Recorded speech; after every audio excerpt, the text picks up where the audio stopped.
everyone loves video games, and for a lot of us, they were a big part of our childhood. I mean, Mario, Legend of Zelda? You kidding me, kid? So good. And most of us play as these characters from series to series, console to console, never really considering how they came to be. Well, surprisingly, more than a few characters from some of our favorite video games are based on real-life people. So today, I gathered some of the most popular video game characters with real-life origins to share with you all. So here they are, 10 video game characters that were based on real people. Number 1 is Kratos. The character of Kratos was first introduced in 2005 in the game God of War for the PlayStation 2. Since then, the character has been featured in 6 additional games, as well as a God of War comic, and has become a flagship title for the PlayStation. However, what you probably didn't know is that this character is based entirely off of Ed Norton's Nazi character Derek from American History X. How lovely! David Jaffe, Kratos' creator, told his artist to take the looks, sense of power, and aggression from Derek the Nazi and turned it into a character that fits the Greek mythology world. So now you know that the buff angry dude with markings on his body that you've been playing as all along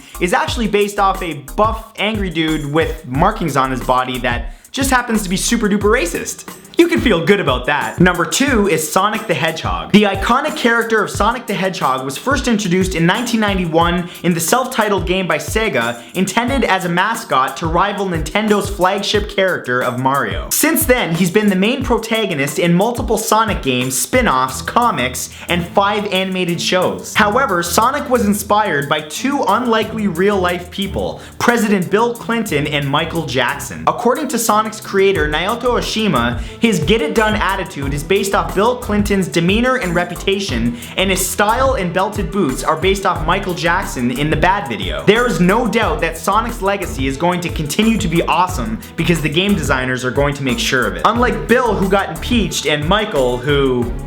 yeah, you know, the kid stuff. Number 3 is Dr. Robotnik. Dr. Evo Eggman Robotnik is the main antagonist from the Sonic the Hedgehog series and has appeared in almost every Sonic game since 1991. Also created by Naoto Oshima, this rotund mad scientist is described as being a certifiable genius with an IQ of 300. He was designed to represent machinery in development to play on the then growing debate between developers and environmentalists. Physically though, he was designed to be easy for children to draw with an overall appearance based on, believe it or not, President Teddy Roosevelt. Everything from the glasses, mustache, and smile were all based on the former president, including certain aspects of his personality. It's important to note that the very first design of Dr. Robotnik had him wearing a bee costume, which of course is unlike President Roosevelt. That we know of. Who knows, he might have been into wearing bee costumes.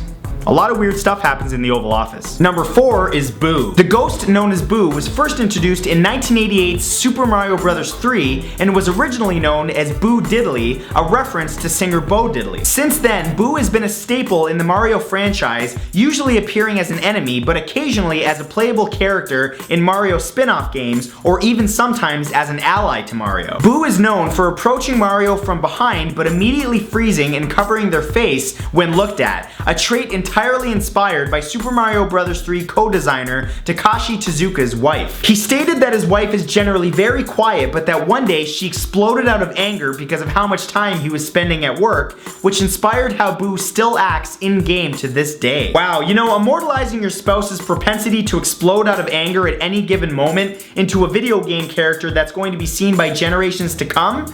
That's love. Number 5 is Balrog. Balrog, also known as Mike Bison or M. Bison, is a character from the Street Fighter fighting game series. First introduced in 1991 in Street Fighter 2, he has since been in multiple Street Fighter games and was even in the Street Fighter animated movie. And in case it wasn't overtly obvious, the character of Balrog was based off of boxing champion Mike Tyson. Surprise! In addition to having the name Mike Bison, which is a not so subtle play off the name Mike Tyson, he's an African-American boxer with a funky haircut that has similar facial features to that of the real-life champ. You know, if they're going to make it that obvious, they should have just gone all the way and given you the ability to gnaw off your opponent's digital ear. I eat his children.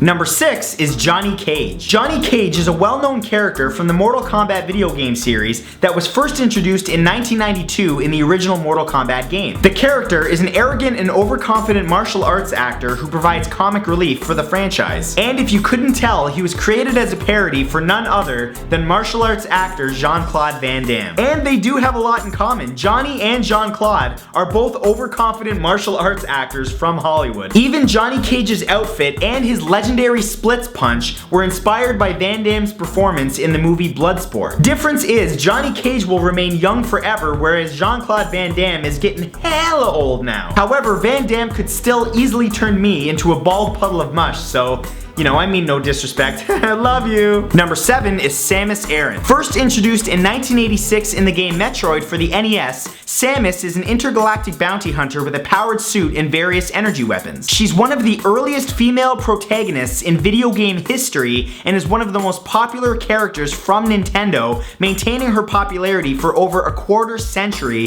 since her first appearance. Without her suit, Samus is a tall blonde with long hair that the video game designers decided to model after actress Kim Basinger. But that's not all. In an interesting twist, her last name Aran is based off Edson Arantes do Nascimento, the birth name of Brazilian soccer star Pelé. Well, the game designers for Metroid were not only horny nerds, but they were also soccer fans too. Who knew? Number 8 is Lara Croft. Everyone's favorite British archaeologist and adventurer, Lara Croft was first introduced in the 1996 game Tomb Raider. In addition to being presented as beautiful, intelligent, and athletic, the character actually holds 6 Guinness World Records. Among them include being the most famous and most successful female video game character in the world. The company Core Design based her off of 2 people, pop singer Nina Cherry for her style, and the comic book character Tank Girl for her take no prisoners attitude. Of course, part of her popularity is due to Angelina Jolie playing her and being ever so sexy while doing it. But I mean, let's be completely honest, Angelina Jolie could put on a Grimace costume from McDonald's and still be sexy, so yeah. Number 9 is Liu Kang. First introduced in 1992 in the original Mortal Kombat game, Liu Kang is a Shaolin monk who enters the tournament to save Earth. As a staple character in the Mortal Kombat universe, he's been featured as the main protagonist in the Mortal Kombat film and comic book adaptations. Originally, he was supposed to be a bald monk in robes called Minamoto Yoshitsune, but ultimately it was decided to make him resemble Bruce Lee and change his name, and thank God. However, Liu Kang is not the only character influenced by Bruce Lee. Fei Long from Street Fighter, Martial Law from Tekken, and the Pokemon Hitmonlee, all based off of Bruce Lee. I mean, it makes a lot of sense though. You can't really have a fighting game without at least one character based off one of the greatest martial arts fighters of all time. It would be sacrilege. And number 10 is Mario. Mario is one of, if not the most iconic video game character of all time. He was first introduced in the video game Donkey Kong in 1981 for the NES. Since then, he's been in movies, his own animated TV series, and has appeared in over 200 video games, making Mario the best-selling video game franchise of all time. When he was originally created by Shigeru Miyamoto, he lacked a solid name. That was until one day Nintendo of America's warehouse landlord Mario Segale confronted the president of the company demanding back rent. After a heated argument in which Nintendo employees convinced Segale that he would be paid, they opted to name the character in the game after him. Looking back, this may have been the ultimate revenge on the demanding landlord. This is because in an interview, he was once asked what he thought of Mario being named after him, to which he responded, "You might say I'm still waiting for my royalty checks. You got nothing, should have been nicer." And that's all for this time, guys. If you enjoyed this video, you should definitely check out my friends at The Game Theorists. They make videos on everything game related and give not only mind-blowing theories about some of your favorite video games, but also in-depth analysis and explanations about them too that you probably never thought of before. Matt, who runs the channel, is a good friend of mine and I really think you're going to enjoy his content. So if you want to check them out, there will be an annotation on the screen and a link in the description. As always, if you enjoyed this, please give that like button a click, and I will see you all back here on Tuesday with a brand new video. Peace!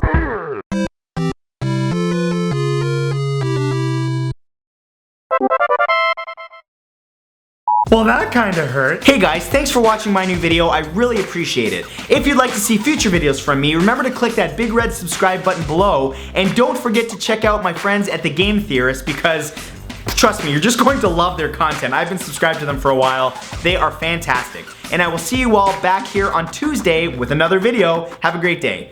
Bye.